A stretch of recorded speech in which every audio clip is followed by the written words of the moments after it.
Om Sri Lakshmi Narsimhaya Namaha. Valmiki Ramayana, Ayodhya Kanda, Chapter 112.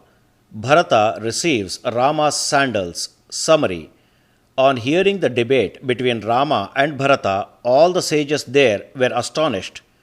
The sages request Bharata to accept Rama's words. Bharata explains to Rama that he is unable to rule the vast kingdom alone to the satisfaction of its subjects. Bharata further adds that Rama has the necessary competence to save the world and makes a fervent appeal to Rama to return to Ayodhya. However, Rama replies that Bharata is quite capable of ruling the kingdom and advises Bharata to take counsel from his wise ministers before administering the kingdom.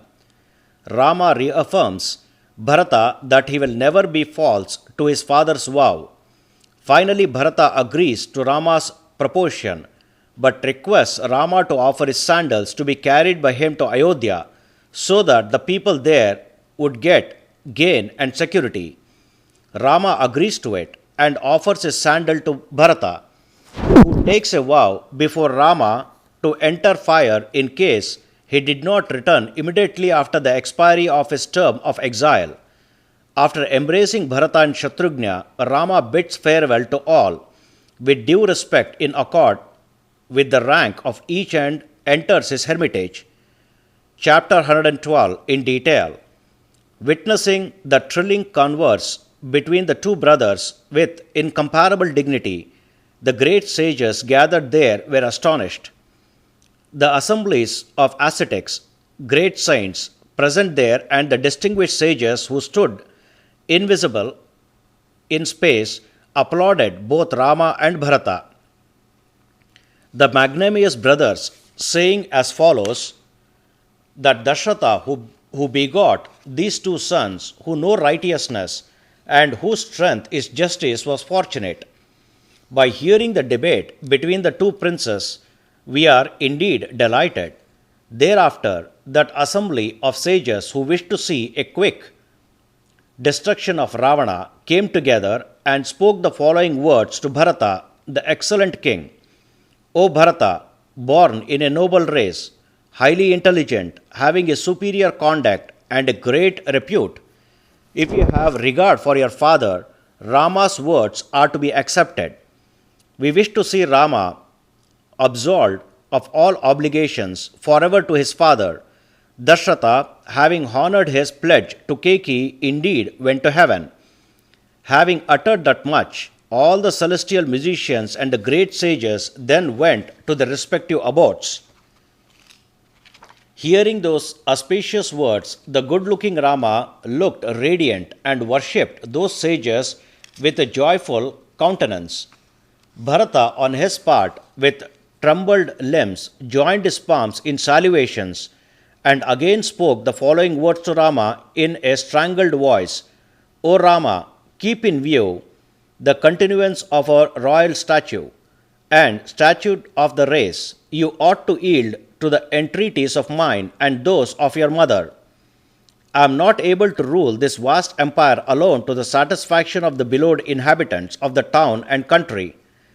Our kith and king, soldiers, companions, and allies are waiting for you indeed, as farmers wait for the rainy clouds. O, the sagacious Rama, return to the kingdom and keep it in order. You have the competence to save the world. That Bharata, who was kind-spoken, thus made a fervent appeal to Rama and fell at his feet.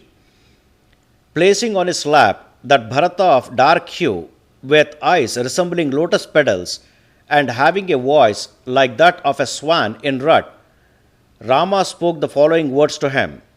O my dear brother, you are very much competent to rule the earth. By the intellect you obtained both inherently and by training.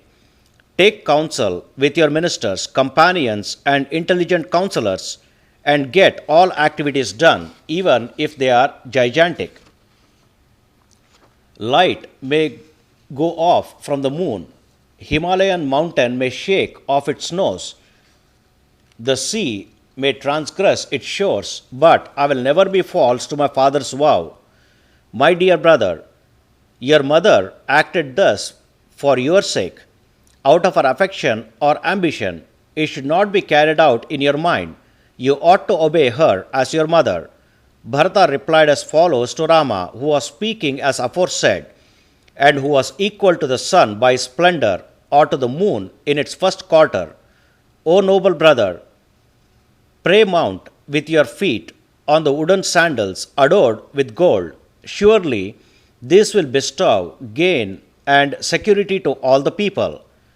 Rama, the tiger among men, possessing exemptional glory, placing his feet on the sandals and leaving them, gave them to the magnanimous Bharata.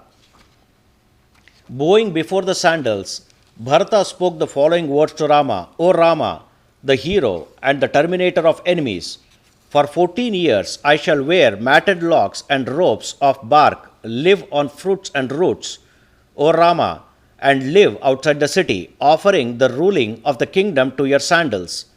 O Rama, if I do not see you the following day, when the 14th year has fully ended, I shall enter the fire once for all. So be it, promised Rama, embraced that Bharata with affection, took Shatrughna also in his arms, and spoke to Bharata as follows: O Bharata, protect your mother Kaikeyi. Do not get angry with her. You are taken vow thus by me and by Sita. Speaking thus, Rama, with his eyes filled with tears, bade farewell to his brother. The valiant Bharata, who knew righteousness, worshipped those sandals which were well decorated, made a circumambulation to Rama, and kept the sandals on the head of an excellent elephant. Rama, the augmenter of Raghu's dynasty, being firm as a Himalayan rock, in abiding in his own righteousness, greeted those men in accord with their rank. The host of his preceptors, ministers, subjects, and his brothers, and bade farewell to all of them. His mothers, their voice choked with tears due to sorrow, were unable to bid farewell verbally to Rama. However, Rama himself offered his salutations to all his mothers and entered his hermitage weeping. Thus completes 112th chapter of Ayodhya Kanda, the glorious Ramayana of Valmiki, the work of a sage and the oldest epic. Sri Moola Rama Vijayate. Om Sri Krishnarpanamastu.